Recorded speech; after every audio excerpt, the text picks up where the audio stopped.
Welcome everybody out to podcast number 354. We're covering the Takt production system, part 18. We're almost there. What's tomorrow? Tomorrow is Wednesday, so tomorrow's Wednesday. They will have Thursday, Friday, so we have 3 more sections. Stay with us. We're almost there. On we go. This is the Elevate Construction Podcast, delivering remarkable content for workers, leaders, and companies in construction wanting to take their next step. Get ready to step out of your comfort zone with Jason Schroeder as he encourages you to do better, live a remarkable life, and expect more. Let's go. Welcome everybody out. I hope you're doing well. We really appreciate you staying with us. We're almost through the reading of the Takt book. I hope you've enjoyed it. It really was a labor of love to make sure that it was written for you. This is the 2nd edition, and we're going to start with Takt in project phases. So let's go. Takt in project phases. Takt planning is a schedule system that ultimately creates the drumbeat or rhythm for everything else on the project. The sections below describe the use of this system on a construction project. It all begins with the proposal phase. Takt planning is implemented in the proposal phases of a project. This fast and collaborative method can be easily formatted and is readily understood by the owners or selection committee with some contextual explanations. Submitting a proposal with a Takt plan also shows the wisdom and experience of the proposing builder. Detailing a large master schedule in conceptual design or schematic design is not only a waste of time, it is useless, distracting, and irresponsible.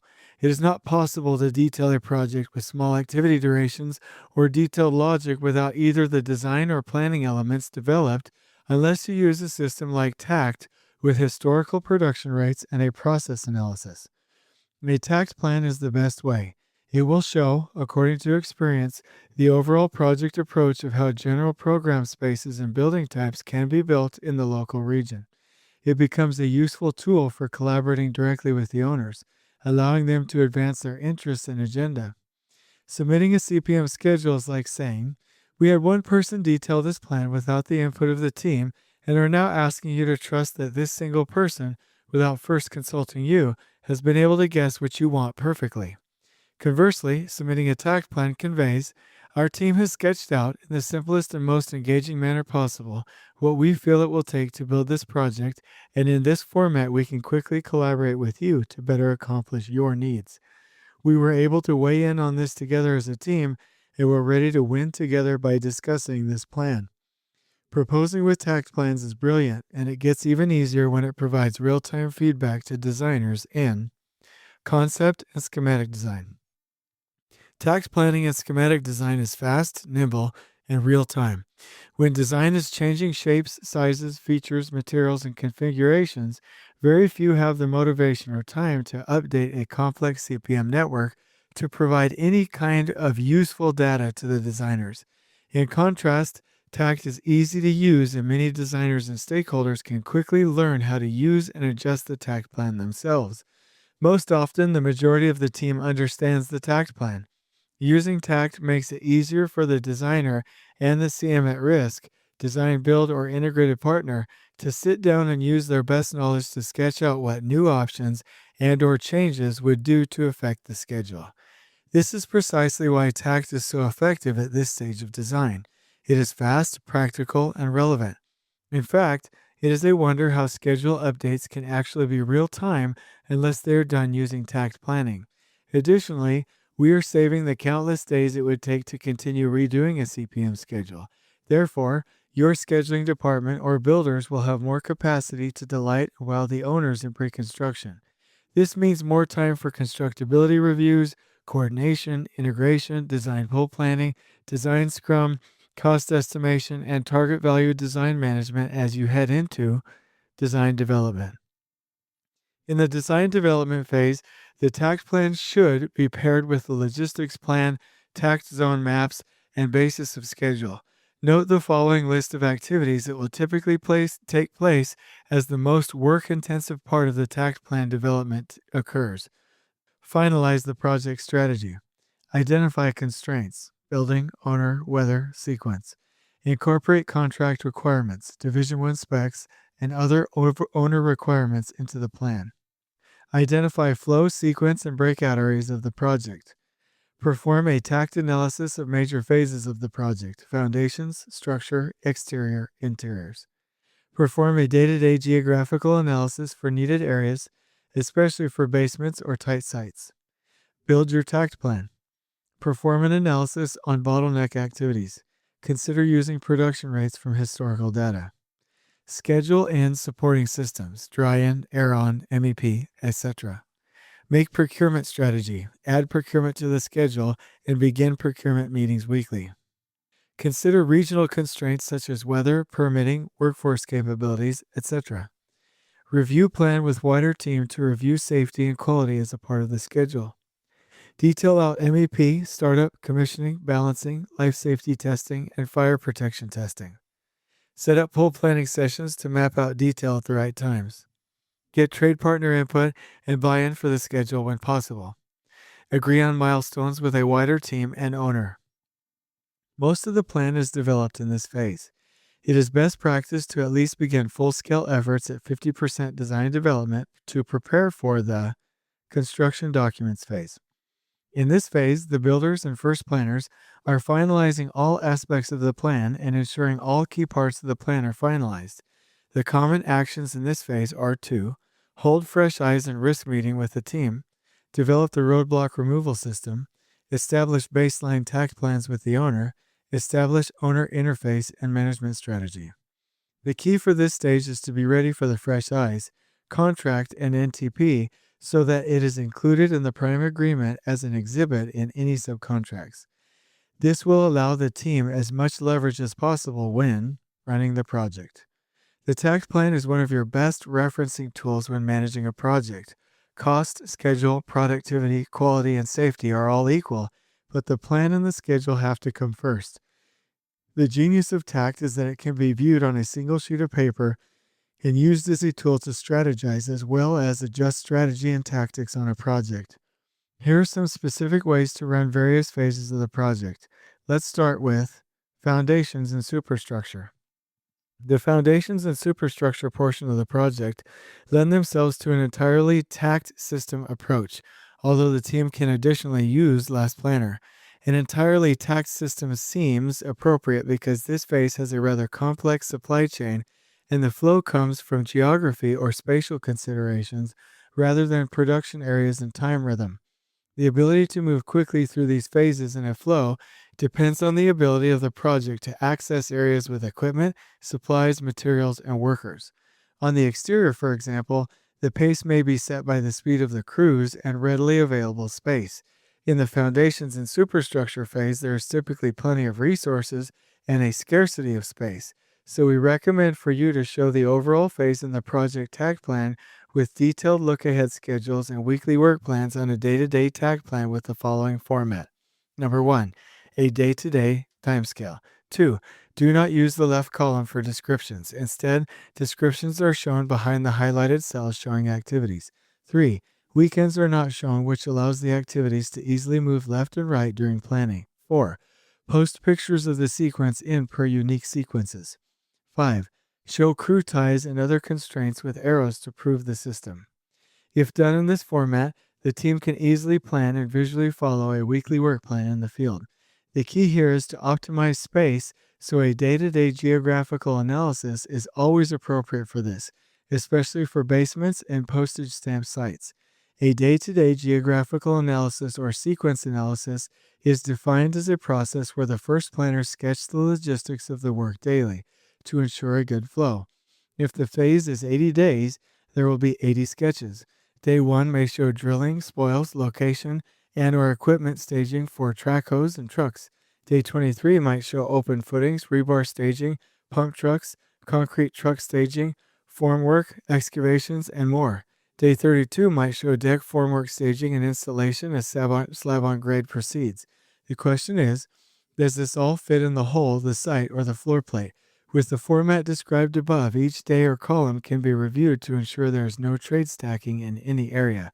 Activities can be moved left or right to fill or level areas on the project and ensure a geographical flow. Once this is done, the team can plan resources to these dates with some certainty. This will likely be done entirely in Excel or a specific application. The need for using the last planner system or Scrum will increase as you plan the exterior. Exterior tact planning is straight up fun. You may need some facilitation with this, but the tact or drumbeat on the exterior is driven by material type, interface, and the flow of key optimized scopes. With foundations and superstructure, the flow is based on the space to build it. However, with exteriors, the flow is usually based on how materials and assemblies interface. This can be complex, but that is inherent in the work itself rather than the scheduling system. How many times do builders schedule the exterior in a geographical flow when it needs to be done differently? How many times do we take the easy road in scheduling only to end up in a nightmare in the field with the execution of a much more complex sequence than was previously planned? Every time, right? The planning of exteriors is done by first breaking up the exteriors into fairly equally sized tact zones vertically on the elevation views based on assembly type. Once those are defined, tact trains are defined for each tact zone. Constraints are then brought into the system to show how they interact with each tact train, and the ideal flow is determined by optimizing the bottleneck work packages. When this is organized, the normally assumed sequence of north, east, south, and west turns into a much more complex and counterintuitive sequence. For example, the optimized flow may show N1, S2, E1, S1, N2, W1, W2, W3, E2, E3, and S2 as the final product. This may look idiotic as a final production sequence, but consider in this example that going north, east, south, and west will run you 6 weeks over schedule, and the optimized sequence will be done on time. When the exteriors are built, you may see areas where no work is taking place, some hopping around, and inconsistent sequences to the work, but in fact, the critical scopes are flowing and everything else is being done in time to support. As a last example, doing sections in sequence does not make sense if they have different assemblies. If N1 is curtain wall, N2 is curtain wall, S2 is eaves, and so on, the sequence would not appear as N1, N2, E1, E2, E3, and so on. S2 might need to be the second in line because steel supports, framing, and eaves need to be installed before glazing flows around the building. This is called an interface flow, and again, it may take some facilitation. Once this interface flow is identified, the team can easily use Last Planner or Scrum for planning milestones in weekly work planning. In fact, this phase thrives in these systems, especially as Takt keys up materials and resources for their agile production control. Just know this, exteriors are complex and guessing will not work. Get some help if needed. A plan that matches how it can actually be built is powerful and a lot more complex than scheduling interiors. It is best practice to begin your tact planning journey with interiors. They are ideal because interiors are easily broken up into tact zones, and achieving flow typically requires little effort. The interior contractors for MEP are usually sophisticated and able to set a good example for the rest of the project. You can run the entire system using Takt, and non-typical areas can be tracked on Scrum or Last Planner if needed. Examples of non-typical areas are elevators, stairs, lobbies, or areas changed by design. This is very effective because Last Planner and Scrum become too burdensome when used as a tool to control the entire project. Those systems are usually abandoned unless they are able to focus on specific areas ideal for the system. Some use only Takt and show the added detail in that plan. However you do it, this should be a fun experience because even with more complex interior designs, Takt always works well.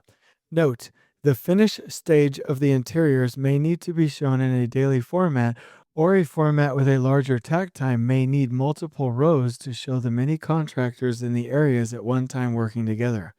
With finishes, there are trades who work in the same areas with smaller transition times. Be flexible and make it work for you.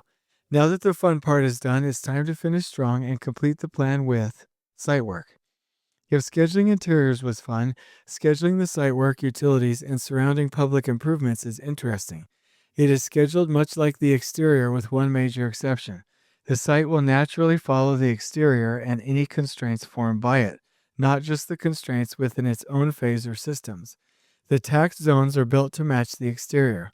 Tax zones are then made and shown on these interfaces with constraints like exterior complete, Access way demobilized, trailers removed, exterior soffit complete, water testing done, and window cleaning. These will show when site takt trains can begin in addition to the ideal site flow. Once this is identified, Takt, or last planner, can take over for production control. The bottom line is that Takt applies to all phases, which supports the meeting system in Takt control. Once your plan is built, the plan needs to be refined and controlled with the trade partners. To do this, let's first discuss the strategic planning and procurement meeting. The purpose of the planning and procurement meeting is to enact long-term strategic planning for the project team to check, manage, and update the Takt plan, refine Takt sequences from pull plans, and ensure that they have the procurement tracking to the right dates. This will be done with a project superintendent, project manager, and the scheduler if applicable. The agenda for this is as follows. Discuss any delays and impacts. Update the status of last week's activities. Update procurement alignment. Updating any procurement system is critical. Procurement must be a scientific and artful approach. If we can get the materials on the project site, we can build it. The project manager and superintendent need to be on the same page with all material deliveries and all procurement. This means there might be a need to do the following. Flip through the drawings, look at the model, call certain contractors, value stream map the supply chain, do a field walk in addition to anything else that would allow you and the project manager to identify that procurement is coming at the right time. Additionally, there's very little use for a CPM schedule tied to your submittal register or procurement log because the dates will change and create variation in the system. It is best practice to use a submittal register or procurement log with dates entered in from the held Takt plan dates. Analyze bottlenecks. Check milestone alignment with current progress. The 3 to 12 week look-ahead review must ensure that everything is being made ready for information, equipment, workers, materials, and safety preparation. This is done directly from the Takt plan. After this meeting, you should be able to publish the current version of the project Takt plan. Reminders for weekly schedule updates are listed below. Consider these steps before you send out the update. Pre-distribution tasks. 1. Update the status of JHA preparation. 2. Update past week's activities. 3. Review the next 6 weeks in the schedule from pull plans. 4. Add in owner activities. 5. Add in pre-construction meetings. 6. Review material delivery dates. 7. Format any time impact analyses. 8. Analyze make ready for the next 6 weeks. 9. Plan for 90-day, 120-day, and long-term phase verification. 10. Review and or enter in planning buffers. 11. Create contractors for the schedule update. Suggested items to distribute. 1. Current Takt plan. 2. Current Takt zone maps. 3. Current logistics drawings. 4. Provide project updates. 5. Provide contractor grading summary. 6. Provide monthly narrative if applicable. 7. Insert any new planning from either changes or new design packages or phases. The result of this meeting is that the team is able to plan and prepare future work and communicate it to the trades in the schedule update. This prepares nicely for the Trade Partner Weekly Tactical. The purpose of the Trade Partner Weekly Tactical is to plan for the Takt production taking place next week. The meeting is very effective because the Takt plan can be reviewed by the team and the focus can be on the removal of roadblocks and roadblock maps in the meeting. This will be done with the project superintendent, all site foremen, assistant supers, field engineers, and field support team. The key is to plan for next week by clearing the path. The agenda for this meeting includes the following. Positive shoutouts. Begin with 2 to 4 positive comments to begin the meeting in an awesome way. Lightning round.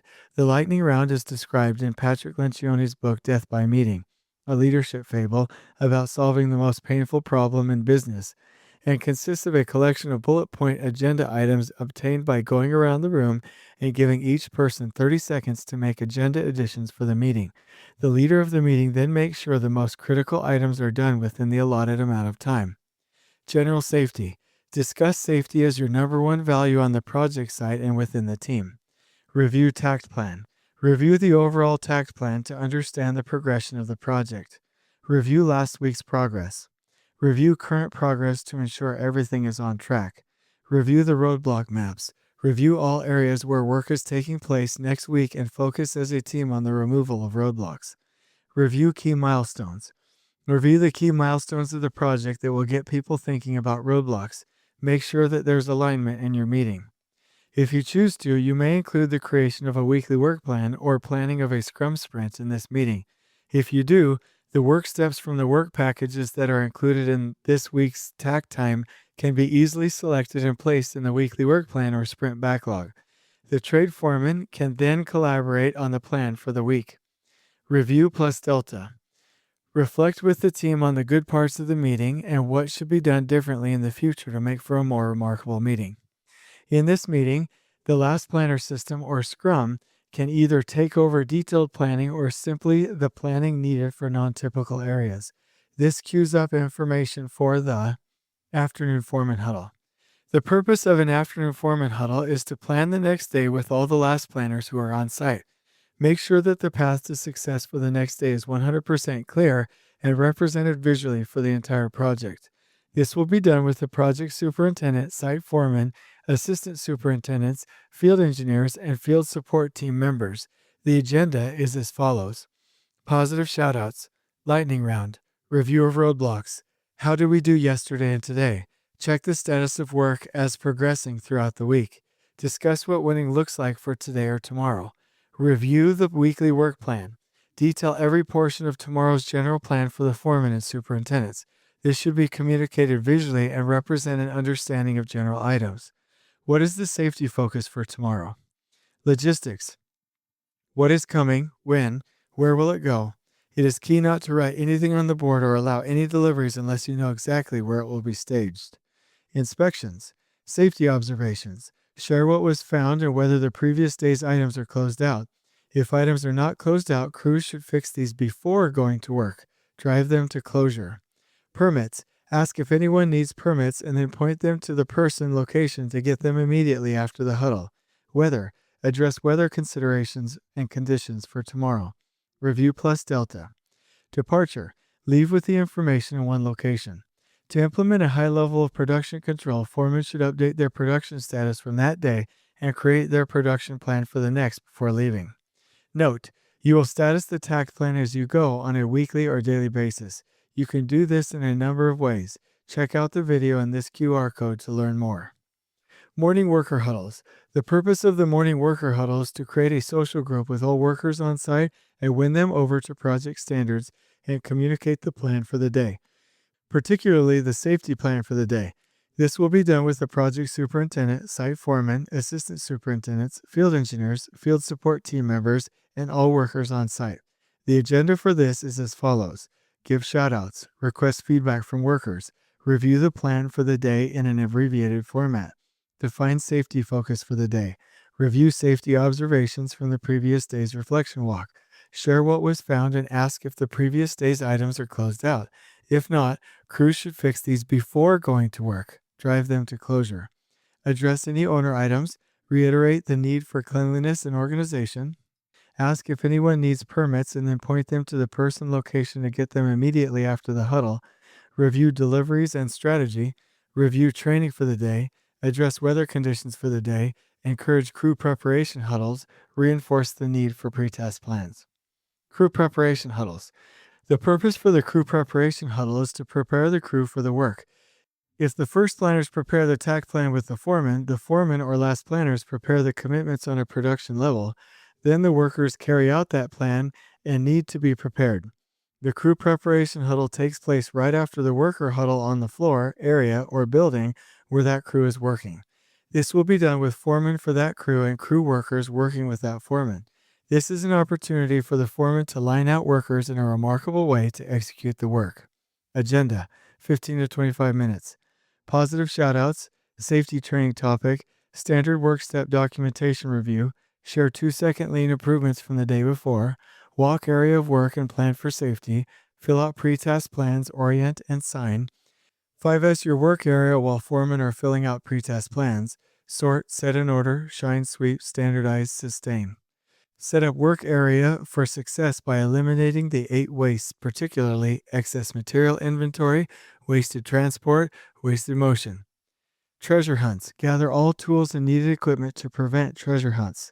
Safe off work areas. Go to work and execute according to standard work steps. Production control.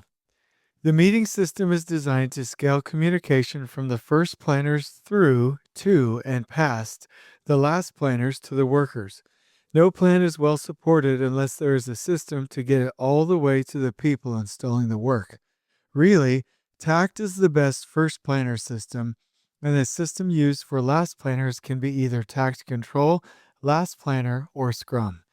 If you are on a mega project, you can break out your meeting system by functional area and have your huddles, foreman huddle, worker huddle, crew preparation huddle, separated by interiors, basement, exterior, and site, or by building A, B, and C. There's so much flexibility with the system. These meeting systems and names have been standardized to align with Patrick Lencioni's book Death by Meeting, a leadership fable about solving the most painful problem in business. Become familiar with your standard meeting systems. Get training and help for how to run the meetings to create a meeting system on your project site, which will allow you to fully implement remarkable meetings. If you do this, you will be able to remarkably run the project, plan the work, and communicate the plan to everyone on site. This meeting system should at a minimum call everyone on site to understand and implement higher and higher percentages of the plan on a daily basis so the team can see as a group, know as a group, and act as a group. Now it's time to learn about the Integrated Production Control System. The Integrated Production Control System is a field project management approach that supports preparation, teaming, a good environment, and accountability. It has the word integrated because it involves the entire team with total participation. It is not a command and control system from one or a few people. It has the word control in it because the on-site superintendents, field engineers, and foremen must control the site once the team has decided on the plan. It has the word production in it because the aim is to increase the productivity of workers as its ultimate goal. Therefore, the Integrated Production Control System is a field project management approach that uses the genius of the team to control the increase of production on the project site. We mention it here because the implementation of Takt is incomplete without remarkable operations to go with it. Please follow the outline below and take either written or mental notes listing what you will implement on your project as a result so you can plan it first, build it right, and finish as we go. Okay, everybody, so the Integrated Production Control System right now is at a point where it has each major section with the outline and descriptions behind every bulleted item. It is essentially a checklist that makes sure that you're implementing the right key topics at the right key times. This will actually become its own portion, major portion of a book that we're about to write, Elevating Construction Senior Superintendents. For now, it's an outline form. So I'm not going to read this to you on audio. I hope that you use this checklist specifically when you purchase the book. And if you work with Elevate Construction one-on-one, I will also email this to you if you email me at jason.s@elevateconstructionist.com. And so I'm just going to tell you what is in the content here. So first, the first planner system, where we talk about the plan. We talk about building the team, people and teaming, building the team first, winning over the workforce, scheduling the right detail and having the right schedule health metrics, performing a risk analysis, and then going through what your action plan is. Then we cover lean and contracts, and we give you really good topics there. We go through prefabrication, winning over the workforce, building the project management team as a group as your first priority, and then orienting people well. Then we go into a section titled The Environment, where we discuss designing remarkable interaction spaces, creating self-sustaining logistics systems, using the meeting system to scale communication, and then stabilizing procurement and deliveries. After that, we go into a section that's titled Accountability, where we cover an effective quality program, a daily issue correction system, a roadblock removal system, implementing zero tolerance, and grading contractors. After that, we go into a section called Continuous Improvement, where we discuss foreman standard work, foreman continuous education programs, and we close out with this section, which I'll read to you right now. The integrated production control system presumes that the project team's first priority is to create respect and stability for the workers. Then from there, they can then continuously improve. A worker needs to know what he or she is building, how to install it, where to put it, the materials, the equipment, a clean environment, a safe environment. That system will work on any project in any area at any time. Most of it is fairly commonsensical, but the steps listed in the order presented above are not commonly found implemented together. More detail can be found in the upcoming book, Elevating Construction Senior Superintendents, and you can reach out to us at jason@elevateconstructionist.com anytime for help. Just know that each step builds on another and works as a system. Does that sound too complex? I hope not, because that is how complex it is to run a construction project. But once the system is in place, the team has the plan and the operations to support Scrum and Last Planner. Okay, everybody, stay with us because tomorrow we're going to discuss Scrum and Last Planner. We're going to finish up the remaining portions of this book. Again, I really apologize. I didn't feel like it was worth our time to actually just read a bullet list of points for the integrated production control system. I feel like that's better done in written form as a checklist. So please reach out to us if you need help. But I hope you're looking forward to tomorrow where we finish out the rest of the book. We have 2 more sections and we'll be done on Friday. On we go. Please join us next time in elevating the entire construction experience for workers, leaders, and companies coast to coast. If you're enjoying the show, please feel free to share with your construction colleagues and help us spread the word by rating, subscribing,